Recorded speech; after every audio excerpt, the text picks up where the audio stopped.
Hey, bonjour les amis, bienvenue sur Zaps, la chaîne des applications mobiles. Aujourd'hui, je vais vous parler d'une appli qui vient d'arriver entre mes mains et que je trouve géniale. C'est Quiddle. Quiddle, c'est un jeu de quiz. Vous aurez 11 questions à répondre, 4 choix possibles et au bout du compte, vous pourrez gagner jusqu'à 1000 euros. On joue ensemble, j'ai testé l'application de A à Z, elle est géniale, ça marche vraiment. A tout de suite avec Quiddle.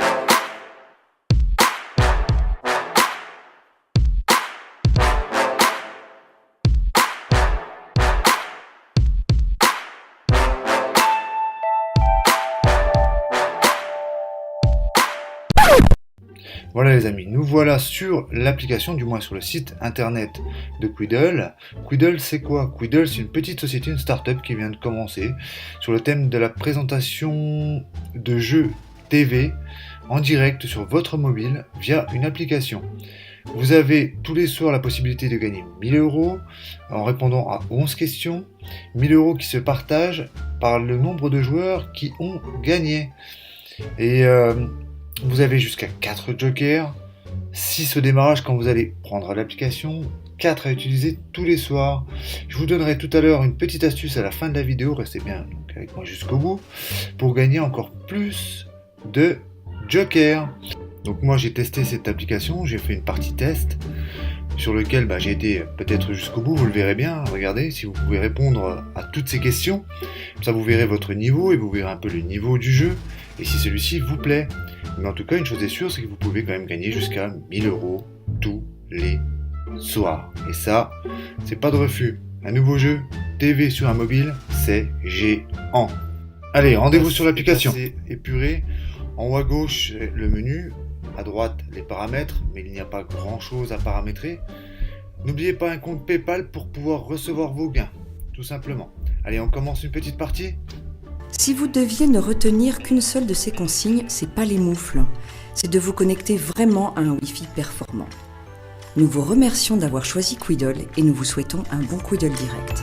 Donc c'est parti, le jeu va commencer, essayez de répondre aux questions. À tous, et oui, chose promise, chose due, c'est moi, Florent, dit Flo. Ah ben je tiens toujours mes promesses, hein. Je vous avais dit que je serais là, je suis là. Je vous avais dit qu'il ferait froid aujourd'hui, il fait froid. Je vous avais dit hier que demain serait lundi, et c'est lundi. Bon, au programme scolaire de ce soir, mais sinon briculolitos, de l'histoire, de la géographie, de la littérature, et à 11h, attention, tous à la piscine. Ben oui, parce que ce semestre, c'est piscine. Eh ben oui. Bon, alors je vais vous poser 11 questions, et vous aurez 4 choix pour répondre.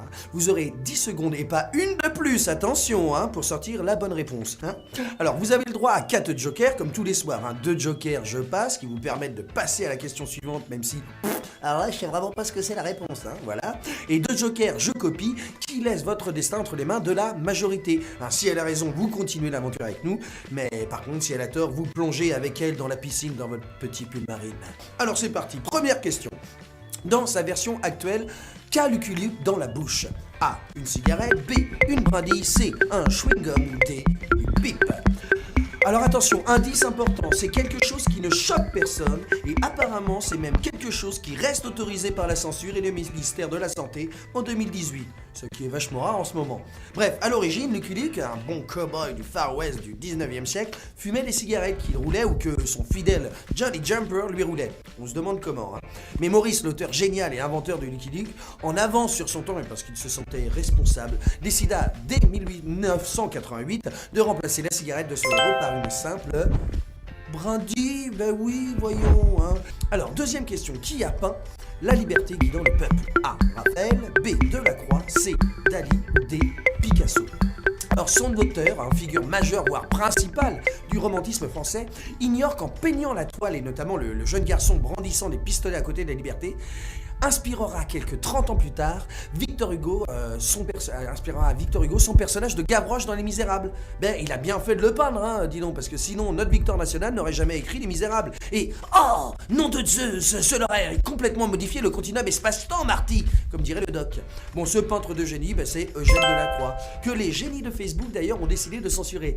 Troisième question, un drakkar est un navire? A. Scandinave. B. Italien. C. Chinois. Ou D. Sénégalais. Alors, Ces esquifs à faible tirant d'eau, à haute proue et à rame et à voile unique et carré, souvent ornés de têtes de dragon, étaient taillés pour la vitesse et la guerre.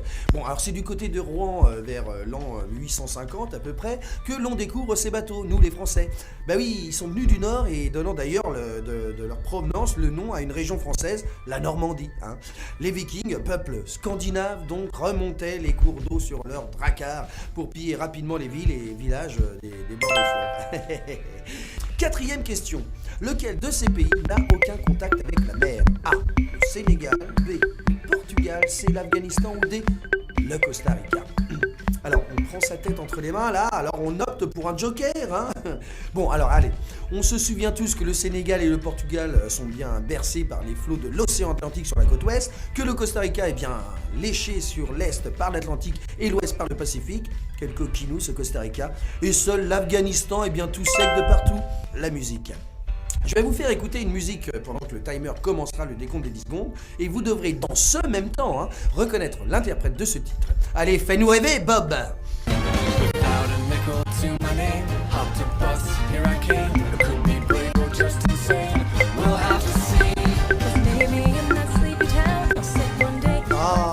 Comédie musicale, moi j'adore ça. Bon, alors l'année dernière, une comédie musicale a défrayé la chronique, cumulant succès populaire et critique. Le titre Another Day of Sun fut donc un titre phare de l'année musicale de 2017. Et le film est La La Land, remportant entre autres l'Oscar et le Golden Globe de la meilleure musique en 2017. Sixième question. Comment est surnommée l'équipe de football nationale belge? A. Les Diables Rouges. B. Les Aigles. C. Les Saint-Nicolas. Ou D. Les Oranges. Alors c'est un journaliste sportif du début du siècle qui leur donna leur surnom. Et oui, comme ils avaient des nez busqués et qu'à cette époque, au lieu d'avoir des poils, c'était des plumes qui poussaient sur leur corps et qu'ils se nourrissaient uniquement d'oranges en apparaissant seulement le jour de Noël, eh bien, il les appela les aigles orangés de la Saint-Nicolas. Hein? Mais non, je vous dis n'importe quoi. Hein. Non, en fait, il fut impressionné par les joueurs belges, par leur vitesse et leur talent. De plus, leur maillot rouge, lors de cette victoire contre la Hollande, donne aux journalistes l'idée de les affubler du sobriquet de Diable Rouge. Maintenant, c'est un instant visuel de notre Quiddle de foufou, moment sculpture. Alors, je vous laisse admirer cette magnifique sculpture réalisée en cire que vous pourriez vous offrir si vous gagnez 245 998 Quiddle, d'après un calcul rapide dans ma tête. Alors attention, septième question. Quel est l'artiste à l'origine de cette sculpture? A. César. B. Edgar Degas. C. Auguste Bartholdi. Ou D. Camille Claudel. Alors, seule sculpture que l'artiste ait jamais voulu exposer en public, la petite danseuse de 14 ans est une statue au réalisme troublant, hein, vous trouvez pas? Bon, s'il est du courant des impressionnistes, l'auteur est tellement innovant que son côté avant-gardiste déroute souvent la critique et le public. Il en fut de même pour cette statue. Hein. Défini par Manet comme le peintre des danseuses, Degas est fasciné par le monde dans lequel il s'invite régulièrement, notamment à l'Opéra de Paris, Garnier, quoi. Alors, huitième question. Quel nombre divisé par lui-même donne son double? A. 2, B. Pi, C. 0,5, D. 1. Alors, soit on a le temps de calculer dans sa tête et c'est facile, soit l'on fait un appel à un joker et on s'en remet à la chance là. Hein. Alors pour vous aider, si vous êtes au bar et que vous prenez un demi plus un demi, eh bien ça vous donne une pinte de 50 centilitres. Mais non, je déconne, mais ça n'a rien à voir, mais c'est quand même un peu vrai. Hein. Bref, ici, pas de chichi, la réponse est la réponse C. Hein. Un demi divisé par un demi revient à le multiplier par 2. Vous comprenez la pinte?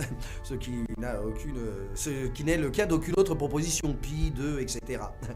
Eh bien, oulala, ça a fait des ravages là. 232 Quiddles partent. Bon, ben on va se remettre aux maths, les gars. Hein. On reprend les cours à la base. Hein. Bon, allez, trêve d'humour et place à la science avec un grand S. Neuvième question. Lequel de ces éléments ne compose pas un atome? A. Électron. B. Proton. C. Neutron. Ou D. Ion. Bon, moi honnêtement, je prendrai un joker car là, je n'ai aucune idée de la réponse. Hein. Toi, tu sais, Bob? Oui, non, tu peux pas me filer le bon filon pour ces réponses en honte. Oh, c'est bravo, c'est malin ça. Bon, si un neutron et un électron ou un proton sont des éléments nécessaires à la constitution d'un atome, il n'en est rien du ion, qui est un atome portant une charge électrique. D'ailleurs, les fans de Star Wars auront sans doute pu trouver la réponse grâce à un souvenir du canon à ion utilisé par les rebelles dans l'Empire contre-attaque au début du film et qui permet à la résistance de s'échapper de la planète Hoth, qui a un drôle de nom puisque en fait c'est une planète où il n'y a que de la glace. Bref, on enchaîne avec culture populaire. Soyez prêts pour cette immortelle question 10. Qui a fondé l'Académie française? A. Charlemagne. B. Richelieu. C. Louis XIV. Ou D. Louis-Philippe. Alors, ça faisait longtemps qu'on n'avait pas joué avec les dates, mais vous ne pensiez quand même pas y couper, mes petits Guidolitos. Alors, l'Académie française est créée en 1635. Alors, on compte, on se souvient que ça nous exclut déjà Charlemagne et Louis-Philippe direct. Et pour les plus pointus d'entre vous, vous aurez remarqué que 1635, c'est 3 ans avant la naissance de Louis Soleil, le roi XIV. Ou l'inverse, peut-être. Je sais plus. Eh oui, il nous reste donc le cardinal. Oui, Richelieu est bien celui qui désirait un organe d'État qui pourrait donner des règles à notre langue, la rendre pure et éloquente, entre autres en réalisant un dictionnaire et des règles d'orthographe. Et oui, c'est un peu à cause de Richelieu qu'on galère aujourd'hui. Alors, attention à vous, cette fois-ci, il n'y a pas de joker. Il n'y a que vous, moi et votre cerveau, puisque nous voici aux portes de la dernière question. 11e question. Combien y a-t-il d'étoiles sur le drapeau européen ? A, 26, B, 16, C, 12 ou D, 10. Alors, elles sont en cercle, ces étoiles jaunes sur fond bleu sur le drapeau du Conseil de l'Europe, mais aussi de l'Union européenne. Le nombre de ces étoiles est décidé en 1955, symbolise la perfection, la plénitude et l'unité. Ou encore le mouvement dans la stabilité. C'est easy. Et visiblement, l'Europe vous touche particulièrement puisque nous avons des gagnants. Si, Bob, on a des gagnants.